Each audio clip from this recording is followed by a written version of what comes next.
Pues mire, como mencionó el doctor Ayala, ahora pues viene la parte de discutir la próxima fase durante el desarrollo de una proteína terapéutica recombinante.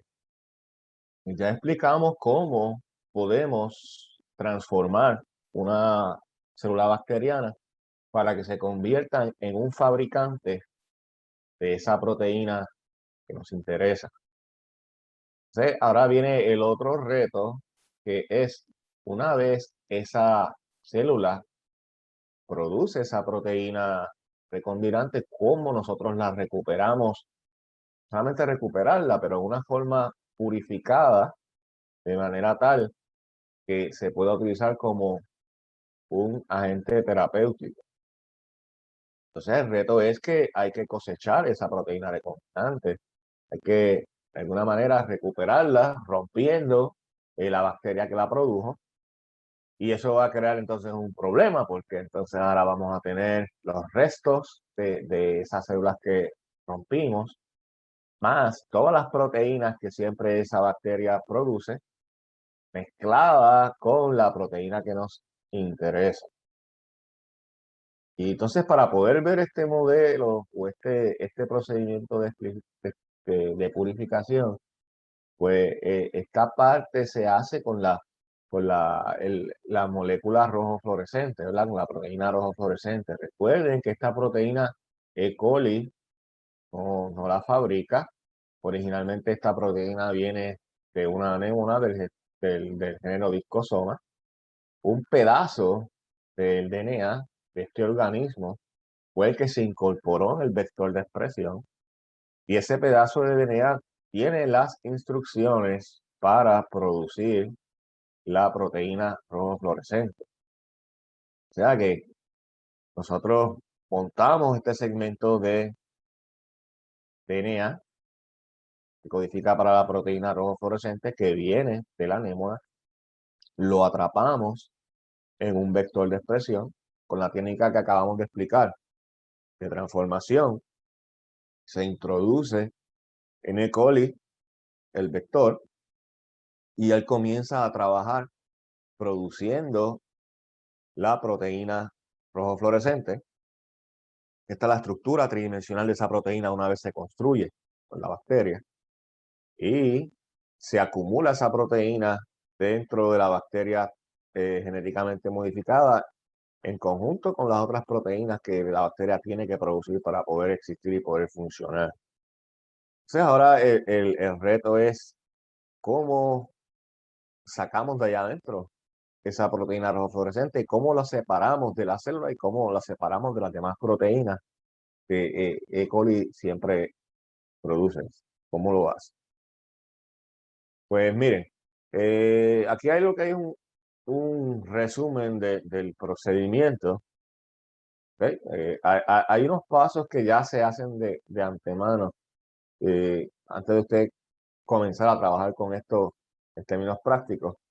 Y es que en las facilidades de Humacao, de la Universidad de Humacao, el recinto de Humacao de la UPR, pues allá en coordinación con Rosalmar y los asistentes, pues se crecen previamente las bacterias ya expresando la proteína rojo fluorescente, y se crecen en un medio líquido, y porciones de ese medio líquido se ponen en unos tubitos que se centrifugan dos veces, ¿verdad? Dos porciones.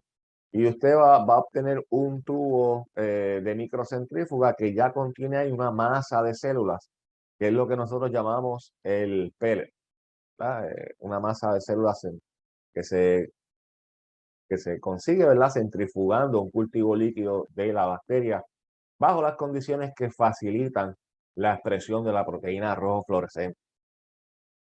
Entonces usted va a recibir un tubo con esa masa de células, y ahora el reto es romper esas células, ¿verdad? Y esas células usted las tiene que separar. Va a haber una etapa del procedimiento en que usted va a añadir una solución para separar esas células, y que no hayan grumos, de manera tal que la superficie de esas células estén expuestas a unos agentes químicos que van a favorecer la ruptura de su envoltura. ¿Ok? Y entonces el lisado de esas células, pues es lo que usted va a procesar a través de un paso de purificación que se hace con una columna.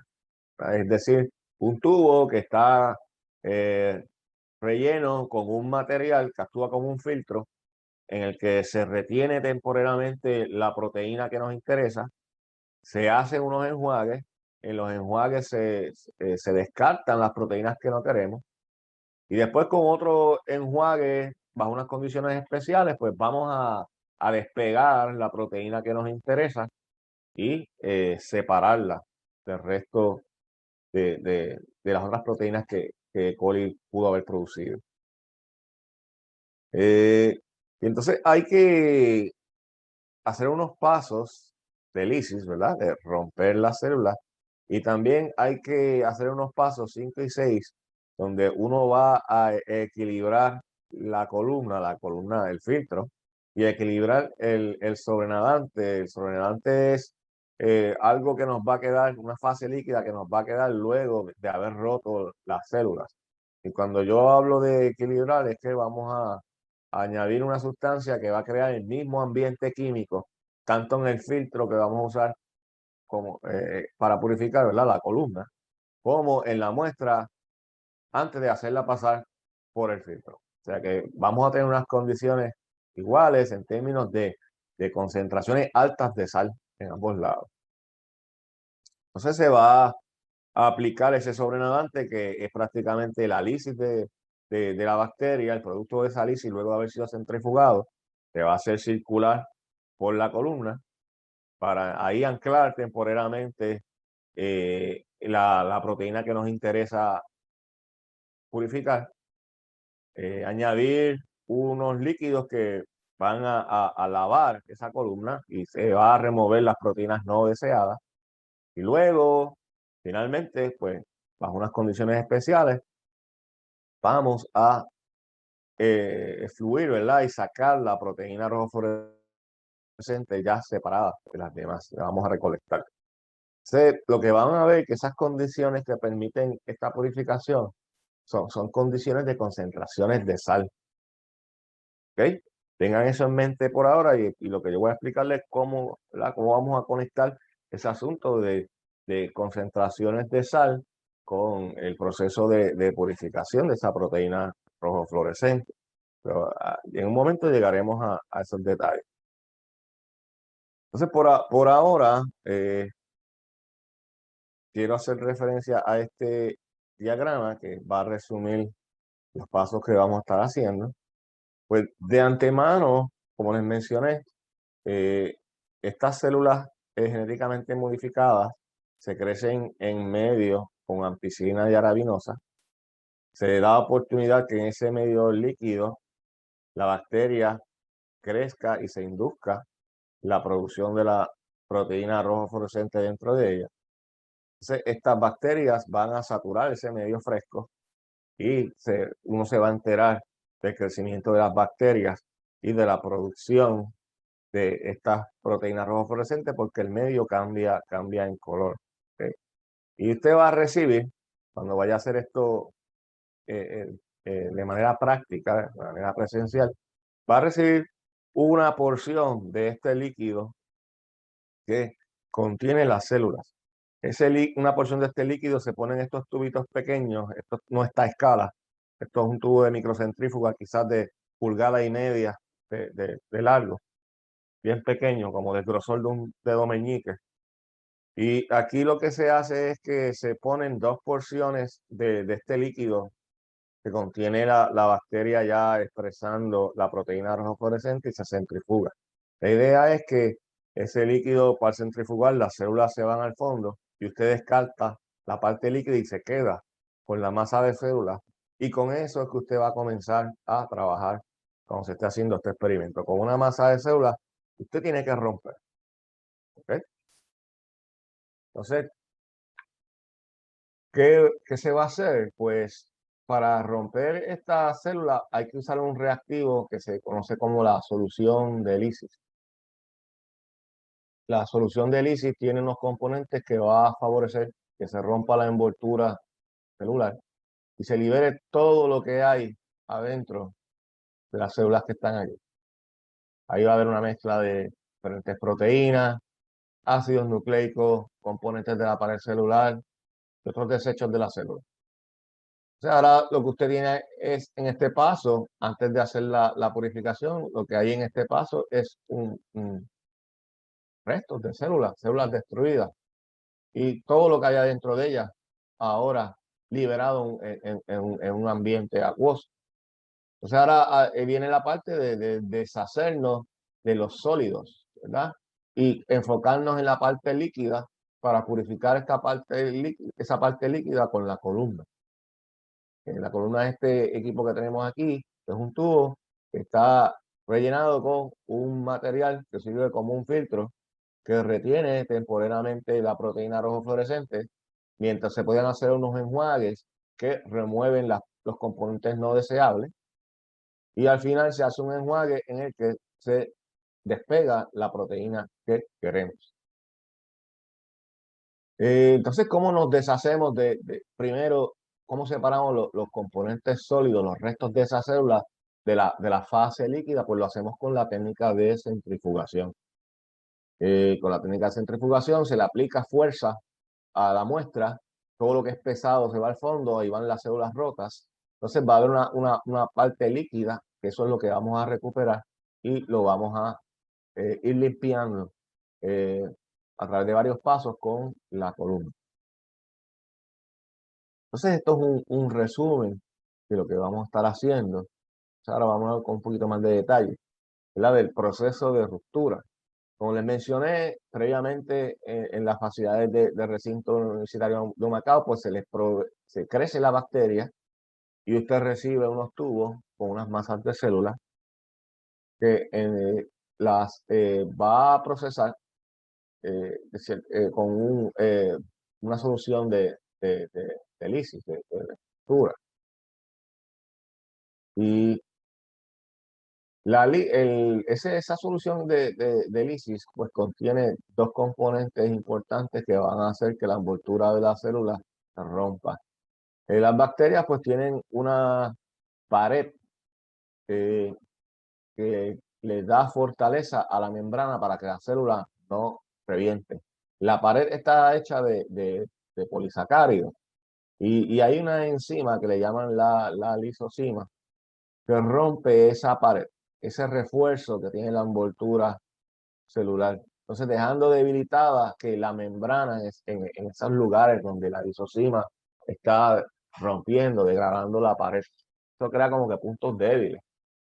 Y entonces, ¿qué pasa? Esa pared, al estar ausente en ciertas partes, pues crea que la membrana pueda ser dañada por la acción de detergentes que también son parte de esa solución de lisis. El componente de lisosima, que es una enzima que es activa a un pH, rango de pH de 4 a 10, es bien versátil en términos de su funcionamiento. Puede funcionar tanto en ambientes acídicos como alcalinos, además del neutral. Pues la lisosima rompe la pared, mientras que los detergentes, el sodium duodecyl sulfate, SDS, el nombre es corto, tiene esta estructura molecular, pues este componente va a ir disolviendo la membrana. Y el efecto de la acción combinada, tanto de la lisosima como el detergente, es que se rompe la envoltura celular y entonces todo el contenido de la bacteria se libera a su ambiente. Y con lo que nosotros queremos trabajar con la técnica de cromatografía es con ese material citoplásmico que es liberado luego de la ruptura de la envoltura de la célula. Y nos queremos deshacer de las células que han sido rotas, ¿verdad? Estas células serían el material sólido que queremos descartar.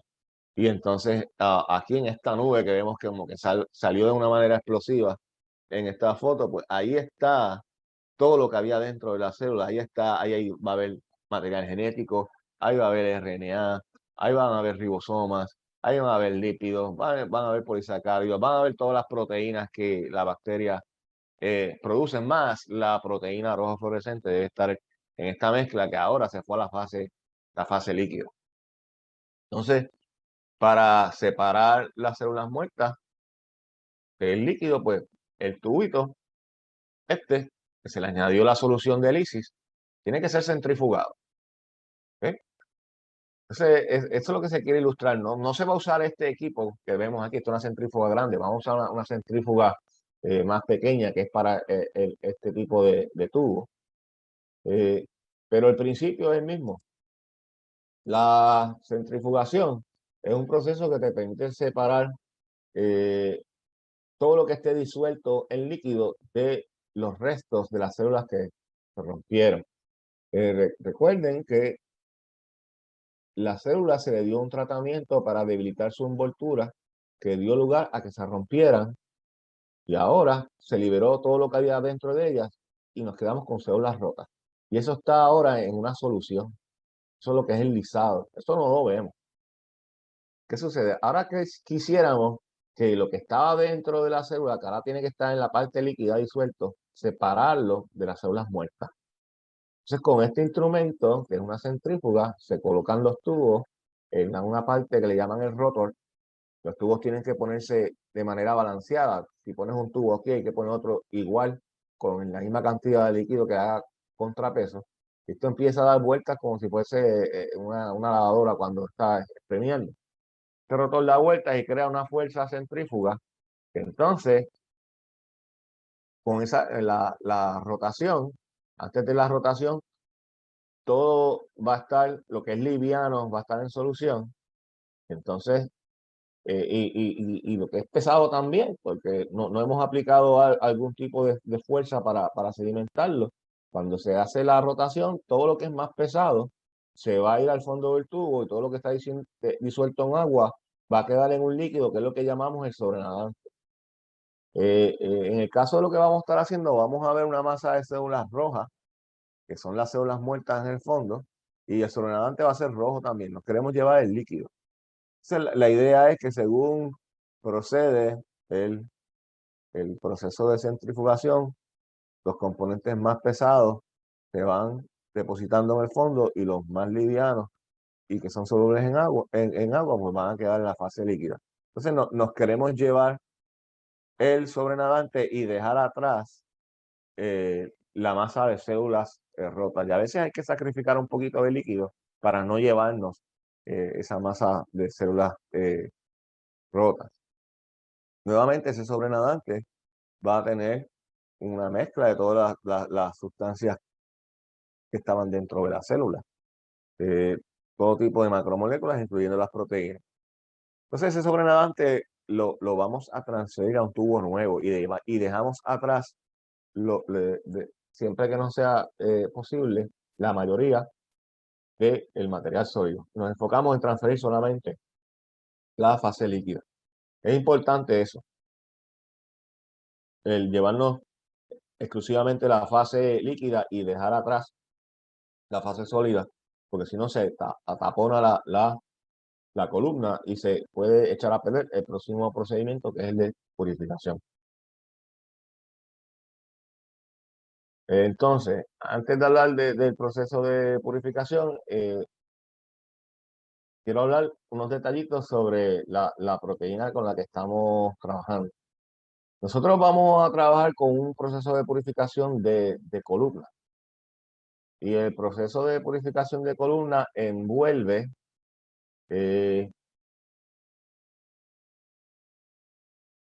envuelve utilizar un material que tiene que tener unas características de compatibilidad con la sustancia que queremos purificar. ¿Okay? Nosotros vamos, de varias opciones de columnas de purificación, vamos a utilizar una en particular que aplica a la química de la proteína que nos interesa purificar. Y uno debe de ajustar el proceso de purificación por columna a la química de la sustancia que uno quiere separar. Esta proteína que estamos viendo aquí, que vamos a utilizar en la actividad, es la proteína rojo fluorescente. Esta es la estructura tridimensional de la misma. La proteína rojo fluorescente, pues como toda proteína, se construye con aminoácidos. Es una cadena de aminoácidos, una cadena polipeptídica. Pero esta proteína tiene una particularidad. Es que de los 20 aminoácidos que existen, pues a nivel de las instrucciones que están en el DNA que codifica para esta proteína, hay instrucciones para construir esta proteína con aminoácidos que son hidrofóbicos. O sea que cuando llega el momento de añadir aminoácidos en cadena para construir la proteína rojo fluorescente, las instrucciones que están en el ADN dicen, pues, pero aminoácidos que hay disponibles para construir esta proteína, solamente vamos a, no solamente, mayormente se van a utilizar aminoácidos hidrofóbicos para que la proteína quede doblada de esta forma y tenga las propiedades que tiene. ¿Ok? Entonces es importante saberlo de antemano, que sepamos que esa proteína está construida con aminoácidos que no son compatibles con agua. Eso quiere decir hidrofóbico. ¿Ok? Y entonces, ¿qué pasa? Sabiendo esto de antemano, y estos son experimentos e información que hay que tener antes de escoger un sistema de purificación por columna. Tienes que conocer de antemano cuál es la química de la sustancia que tú quieres purificar para entonces utilizar la columna adecuada.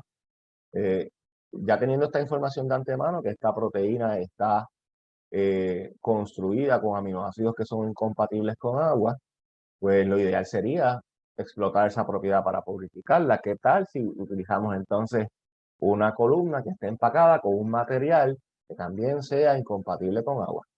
De manera tal que la proteína se ancle al material hidrofóbico, que es igual que ella, ambos son compatibles, mientras se hacen unos enjuagues con unas soluciones a base de agua para remover aquellas proteínas que están mayormente construidas con aminoácidos que sí son compatibles con agua. O sea que todo lo que es compatible con agua se va a ir en el enjuague, mientras que nuestra proteína, la rojo fluorescente, que es compatible con el agua, va a preferir quedarse anclada temporalmente al material de empaque de la columna, que es incompatible con agua. Ese material de empaque le llamamos la resina. ¿Ok? Pues antes de seguir, quisiera presentar esta corta animación de cómo las proteínas se doblan. Las proteínas son cadenas de aminoácidos, como vemos aquí. Lo único que aquí estamos viendo como que unas áreas en la cadena de la proteína que parecen como espinas. Y estos son las porciones de los aminoácidos que le llaman las cadenas laterales, que tienen diferentes propiedades. Algunas de esas cadenas laterales son compatibles con agua, son amantes del agua. Entonces la proteína, cuando se construye, trata de proyectar las cadenas laterales de esos aminoácidos que son compatibles con agua, los trata de proyectar hacia afuera. Porque pues, recuerden que el ambiente interno de una célula y de los sistemas vivos es agua, ¿verdad?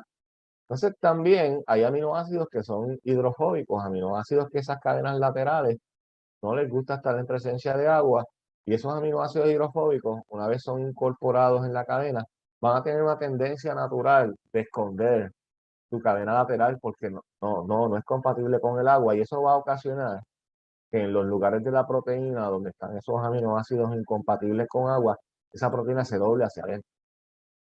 ¿Ok? Y ese detalle es importante conocerlo y ponerlo en perspectiva con la proteína que vamos a purificar, esta proteína rojo fluorescente. También va a haber aminoácidos que tienen cargas opuestas, y esos van a ser puntos de atracción dentro de la cadena.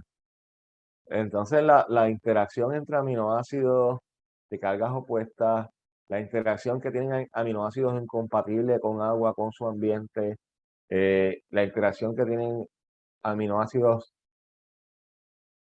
incompatibles con el agua también. Todo eso va a ejercer una serie de fuerzas que se encuentran que van a propiciar que la proteína se doble de una forma.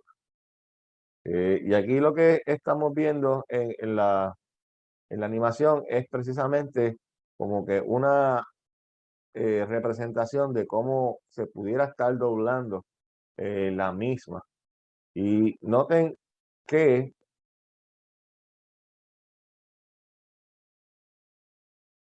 tenemos aquí como que, ¿verdad?, las cadenas laterales, la secuencia de los aminoácidos y cómo esas interacciones de hidrofobicidad, de compatibilidad con agua, atracción entre aminoácidos con cargas opuestas, van a hacer que algo que está como que en una cadena y aminoácidos que están distantemente uno del otro, físicamente distantes en secuencia, se encuentren entre sí y entonces la proteína se doble en una forma en particular. ¿Ok? Entonces, las proteínas siempre van a estar dobladas en base a estas interacciones, ¿verdad? Resumiendo, interacciones hidrofóbicas e hidrofílicas en una forma. ¿Ok? La forma es importante mantenerla para que la proteína mantenga su función. Entonces, la proteína rojo fluorescente tiene esta forma que parece como un cilindro y puede asumir esta forma porque al estar construida con aminoácidos predominantes, al estar construida predominantemente con aminoácidos que son hidrofóbicos, que son incompatibles con agua, se dobla así. Entonces, ¿qué pasa? Los aminoácidos hidrofóbicos dentro de la estructura de la proteína rojo fluorescente van a estar escondidos hasta hacia el centro de este cilindro y no van a estar expuestos. Entonces, el problema que tenemos es que si queremos purificar esta proteína con una columna que está empacada con una resina que es incompatible con agua, que es hidrofóbica, y queremos explotar la existencia de muchos aminoácidos hidrofóbicos en la estructura de la proteína rojo fluorescente, tenemos que desdoblar la proteína. La proteína naturalmente esconde sus aminoácidos hidrofóbicos en el interior. O sea que si supongamos que esta fuese la estructura de la proteína rojo fluorescente y por un momento nos olvidamos de este modelo, vamos a suponer que esta es la proteína. Esta proteína, cuando se estaba doblando, los aminoácidos hidrofóbicos no querían estar expuestos al agua y comenzaron a ejercer fuerza para doblar la proteína hacia adentro, hasta que la proteína finalmente asumió su forma. Entonces lo que queremos es explotar la prevalencia de aminoácidos hidrofóbicos en esta proteína para anclarla al filtro, que es hidrofóbico también. Recuerden la compatibilidad que hay entre mezclas de aceite y agua, ¿verdad? Tengo aceite y agua, siempre que añado aceite, en la mezcla de aceite y agua, el aceite va a correr a donde está el aceite, no puede interaccionar con el agua. Pues algo parecido ocurre aquí. Esta proteína hidrofóbica, si yo lograra exponer los residuos hidrofóbicos, la puedo anclar para inmovilizarla en el filtro hidrofóbico, en la resina hidrofóbica. Entonces, para lograr ese anclaje, yo tendría que desdoblar la proteína, tendría que revertir el proceso de doblamiento, tendría que crear unas condiciones que propicien que la proteína ahora comience a abrirse, a desdoblarse, de manera tal que ahora queden expuestos los aminoácidos que son hidrofóbicos y que sirvan como punto de anclaje para pegarlo al filtro. Entonces, ¿cómo yo puedo hacer que la proteína abandone su forma, ¿verdad? Su forma cilíndrica y comience a desdoblarse, como estamos viendo acá arriba, y esté en un estado eh, desdoblado, exponiendo sus residuos hidrofóbicos en presencia de agua? Pues yo puedo hacer eso, inducir ese desdoblamiento eh, utilizando concentraciones altas de sal. Uno de los primeros reactivos que se utilizan en el procedimiento es una solución que se llama la solución amortiguadora de unión. Esa solución amortiguadora de unión tiene concentraciones bien altas de sulfato de amonio, de esta sal, a nivel de 4 molar. Estas son concentraciones bien altas, ¿verdad? Molar, un mol es 6 por 10 a 23 partículas de algo, ¿verdad? Si uno fuese a medir un mol de, digamos, de dulces de M&M, pues el fabricante me va a decir, pues mira, que yo te puedo vender un mol 6 por 10 a 23 M&M si tú me consigues un recipiente del tamaño del planeta Tierra. Imagínate un mol de algo, todo lo que, el espacio que ocupa, ¿verdad? La cantidad tan grande de estas partículas. Imagínense 4 mol, 4 molar, la concentración. Pues esto es una concentración bien alta de sal. ¿Qué pasa con la sal? Pues miren, la sal, al estar en estas con condiciones bien altas, va a secuestrar las moléculas de agua y las va a acaparar. Entonces, ahora esas moléculas de agua ya no le crean ese problema a la proteína, ¿verdad? Rojo fluorescente de incompatibilidad. Entonces, la proteína no tiene necesidad de esconder sus aminoácidos hidrofóbicos y doblarse hacia adentro, sino que en presencia de sal, altas concentraciones de sal, el agua es removida de su ambiente externo y entonces ahora esos aminoácidos hidrofóbicos que forman parte de la proteína ya no tienen que, como quien dice, esa necesidad de esconderse y entonces la proteína comienza a desdoblarse cuando la exponemos a altas concentraciones de sal. Y ahí entonces aprovechamos. Y esa proteína desdoblada, ahí es que con los aminoácidos hidrofóbicos expuestos, la podemos anclar al filtro de la columna. Pues este es el escenario. Aquí tenemos un esquema, cómo la proteína rojo fluorescente debería estar doblada. Los círculos blancos representan aminoácidos hidrofílicos, aminoácidos que cuando la proteína se dobla tienden a estar expuestos hacia el ambiente externo para maximizar contacto con agua. Pero fíjense que los círculos negros ilustran la posición de aminoácidos hidrofóbicos, aminoácidos que no les gusta estar en presencia de agua y se esconden hacia el interior de la estructura de la proteína, doblando esa proteína hacia adentro. Y esto ocurre cuando estamos en un medio hidrofílico, por decirlo así, un medio donde hay poca concentración de sal. Entonces, cuando cambiamos ese ambiente externo de la proteína y añadimos altas concentraciones de sal, la sal se lleva al agua, entonces ahora los residuos hidrofóbicos no sufren esa incompatibilidad con el agua porque ya el agua no está, la sal se la llevó, como quien dice, la secuestró. Y ahora entonces los residuos hidrofóbicos quedan expuestos. Y esta proteína desdoblada, ahora la puedo anclar a la resina de la columna que es hidrofóbica, utilizando como puntos de anclaje los aminoácidos hidrofóbicos que ahora están expuestos. Las esferas blancas que están aquí son las partículas de la resina, ¿verdad? Las partículas del filtro. Y entonces los rectángulos que están viendo aquí rojos es la proteína rojo fluorescente desdoblada, exponiendo sus aminoácidos hidrofóbicos, haciendo interacción con ese material que es compatible con ella en el empaque, que es hidrofóbico también. Entonces, la columna y tanto la columna como el extracto de proteína se le añade 4 molar de sulfato de sodio para crear estas condiciones de tanta sal que van a permitir el desdoblamiento de la proteína, la exposición de los aminoácidos hidrofóbicos y el anclaje de la proteína a la resina, al filtro. Entonces se abre una llave y se permite que ese líquido baje por gravedad y con ese líquido van a fluir las proteínas hidrofílicas, las proteínas que les gusta estar en presencia de agua, mientras que las proteínas hidrofóbicas, que como la rojo fluorescente, va a permanecer anclada al material hidrofóbico de la columna.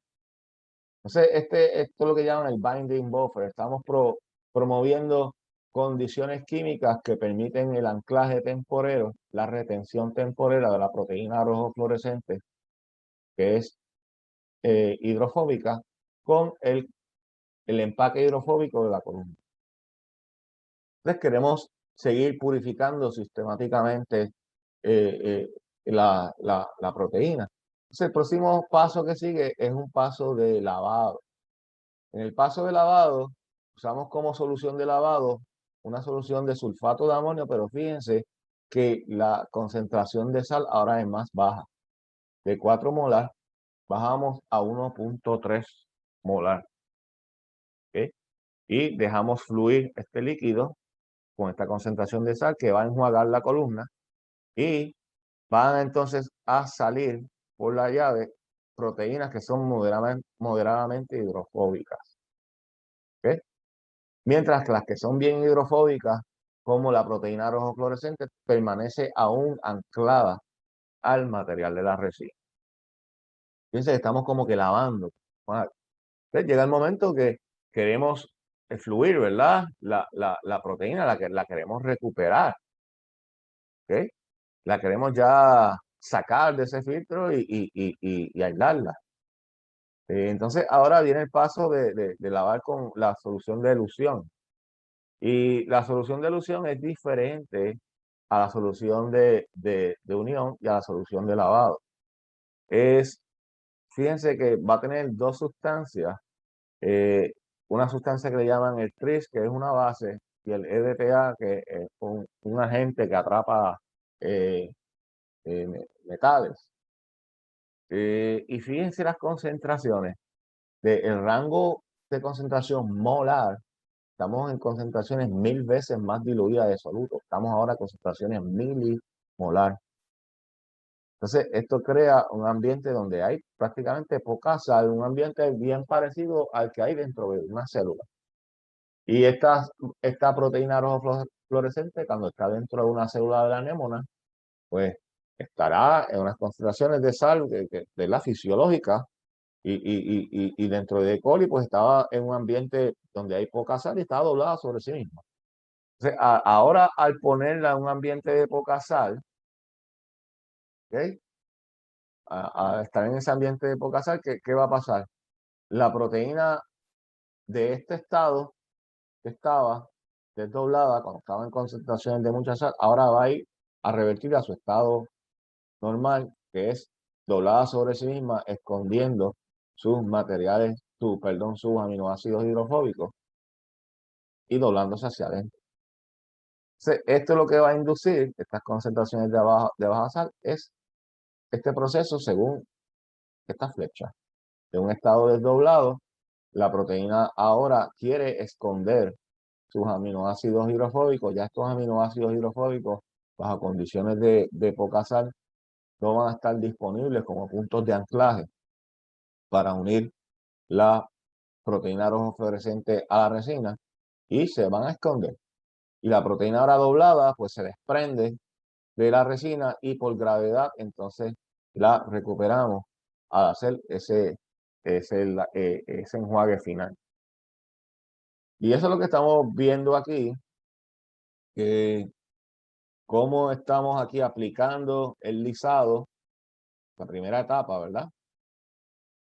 Aplicando el extracto bajo altas condiciones de sal en la columna.